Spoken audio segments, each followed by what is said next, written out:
दोस्तों कहते हैं किसी भी चीज़ का इंपॉर्टेंस उसके आने से पहले और उसके जाने के बाद ही होता है, चाहे फिर वो कोई चीज़ हो, कोई रिसोर्स हो या कोई रिलेशन हो। और ऐसा ही एक इंसिडेंट मेरे इस लद्दाख ट्रिप में मुझे आया, तो मैंने सोचा कि यार ये इंसिडेंट आपके साथ ज़रूर शेयर होना चाहिए। आप में से जो लोग मुझे इंस्टाग्राम पे वगैरह फॉलो करते हैं उनको पता होगा कि लास्ट वीक में मैं लद्दाख के ट्रिप पे था और 20 तारीख को हम लोग पुणे से लद्दाख के ट्रिप के लिए निकले। मैं और मेरे कुछ 5 दोस्त थे। तो पुणे से निकलने के बाद हम लोग दिल्ली पहुँचे। दिल्ली में हमारा 9 घंटे का हॉल्ट था। तो हमने सोचा यार चलो दोस्तों से यहाँ पे मिला जाए। तो एबी भाई भी एयरपोर्ट के साइड में ही रहते हैं, तो हमने एबी भाई को कॉल किया और हम लोग वहाँ पे चले गए। हम लोगों ने एबी भाई के साथ बहुत सारी बातें वगैरह की, तो उसके भी फ़ोटोज़ वगैरह इंस्टाग्राम पे हमने डाले थे। तो वहाँ से हम लोग फिर दिल्ली से लेह चले गए। अब जिन लोगों को नहीं पता उनको बता दूँ कि लेह में जो एटमॉस्फेयर है वो हमारे जैसा नहीं है। मतलब वहाँ पे ऑक्सीजन लेवल जो है वो कंपैरेटिवली कम है। तो लेह में जैसे ही हम लोग पहुँचे, मैं अराउंड 3 दिन तक वहाँ पर सो नहीं पाया और ना सोने की वजह से मेरे को ऐसा तकलीफ होना स्टार्ट हो गया। तो आखिरकार मुझे डॉक्टर के पास जाना पड़ा और डॉक्टर के पास जाने के बाद मुझे पता चला कि भाई यहाँ पर ऑक्सीजन लेवल कम है। इसकी वजह से बहुत सारे लोगों को ये प्रॉब्लम होता है कि नींद नहीं आता है। तो डॉक्टर ने कुछ मेडिसिन वगैरह दिए, तो उसके बाद नींद वगैरह हो गया और उसी दिन हम लोग नुब्रा वैली चले गए। तो नुब्रा वैली में भी मतलब ऑक्सीजन वगैरह का इशू था, लेकिन मेरे पास टैबलेट्स वगैरह थी और नींद वगैरह भी प्रॉपरली आ रहा था, तो इसकी वजह से इतना कुछ वहाँ पर फील नहीं हुआ। तो नुब्रा वैली से हम लोग चले गए पैंगोंग लेक, और जहाँ पे रियल इंसिडेंट हुआ। तो पैंगोंग लेक यानी कि वही लेक तो पैंगोंग लेक आपको पता होगा कि 3 इडियट्स में जो लास्ट सीन दिखाया हुआ है, तो वही पैंगोंग लेक है। वहाँ पे अल्टीट्यूड जो है वो बहुत ज़्यादा है, आई गेस कुछ 13-14,000 के आसपास सी लेवल से उसका हाइट है। तो उसकी वजह से वहाँ पे ऑक्सीजन लेवल भी कम होता है और वहाँ पर ठंड भी बहुत ज़्यादा बढ़ती है।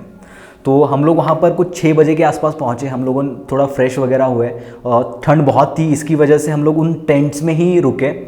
और जैसे ही थोड़ा मतलब टाइम बीतता गया, वहाँ पर ऑक्सीजन लेवल भी थोड़ा कम होता गया और ठंड भी बढ़ने लगा।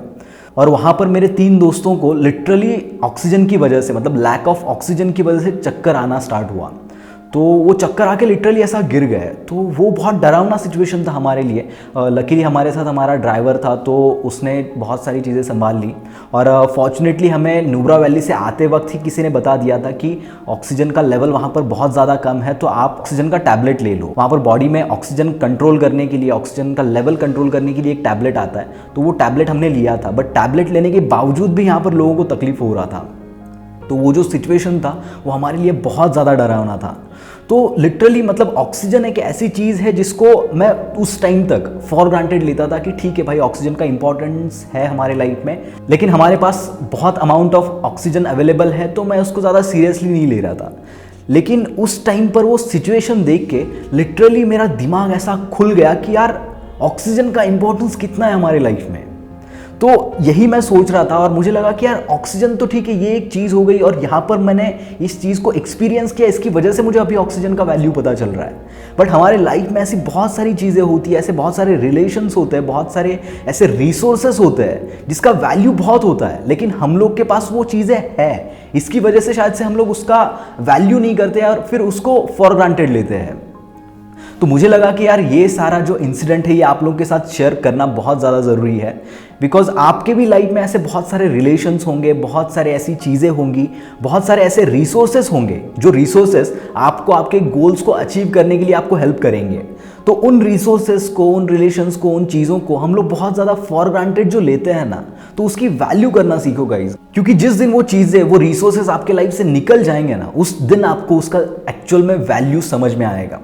और मैं नहीं चाहता कि आपको किसी भी चीज़ का वैल्यू तब समझ में आए जब आपके पास वो चीज़ नहीं है या फिर आपने वो चीज़ गवा दी है। तो दोस्तों, आपके लाइफ में जो भी ऐसी सारी चीज़ें हैं उनकी वैल्यू करना सीखो, उनको रिस्पेक्ट दो, रिस्पेक्टफुली उनको ट्रीट करो, चाहे वो रिलेशंस हो, रिसोर्सेस हो, जो भी हो। बिकॉज इस इंसिडेंट के बाद मुझे एक्चुअल चीज़ों की वैल्यू समझ में आई कि यार मेरे लाइफ में दिन भर में ऐसी बहुत सारी चीज़ें मैं यूज़ करता हूँ, मेरे लाइफ में ऐसे बहुत सारे रिलेशंस हैं कि जो मैं इतना वैल्यू नहीं देता था उनको, लेकिन उस इंसिडेंट के बाद मैंने बहुत सोचा इन सब चीज़ों के ऊपर और मुझे लगा कि यार इन सब चीज़ों की वैल्यू होनी चाहिए और इन सब चीज़ों को हम लोग को रिस्पेक्ट देना चाहिए। दोस्तों, आपके लाइफ में ऐसी कौन सी चीज़ है, ऐसे कौन से रिलेशंस है, ऐसे कौन से रिसोर्सेस है, आप कमेंट्स में ज़रूर बताना। और नेक्स्ट हमारा जो वीडियो का टॉपिक होगा दोस्तों वो है कि कॉलेज लाइफ में हम लोग हमारा जो स्टार्टअप है वो कैसे स्टार्ट करें। बिकॉज आप में से बहुत सारे लोग जानते हैं कि मैंने खुद अपने कॉलेज लाइफ में ही मेरे स्टार्टअप्स वगैरह स्टार्ट किए थे, तो उस वक्त मैंने जो प्रॉब्लम्स वगैरह फेस किए थे वो सारे के सारे प्रॉब्लम्स मैं आपके साथ शेयर करूंगा। और क्या आपको करना चाहिए अपने स्टार्टअप्स को स्टार्ट करते वक्त, वो भी सारी की सारी चीज़ें मैं आपके साथ उस वीडियो में डिस्कस करूंगा। और दोस्तों, आप कौन से ऐसे टॉपिक्स पर वीडियोस देखना चाहते हो, ये तो एक मेरा रियल लाइफ इंसिडेंट था और मुझे लगा कि आपके साथ ये शेयर करना चाहिए, तो इसलिए मैंने इसके ऊपर वीडियो बनाया। बट और ऐसे कौन से टॉपिक्स हैं जिसके ऊपर आप मेरे से वीडियो चाहते हो, तो वो भी आप कमेंट सेक्शन में जरूर मेंशन करना, मैं उसके ऊपर जरूर वीडियो बनाऊंगा। So thank you so much for watching this, love you all.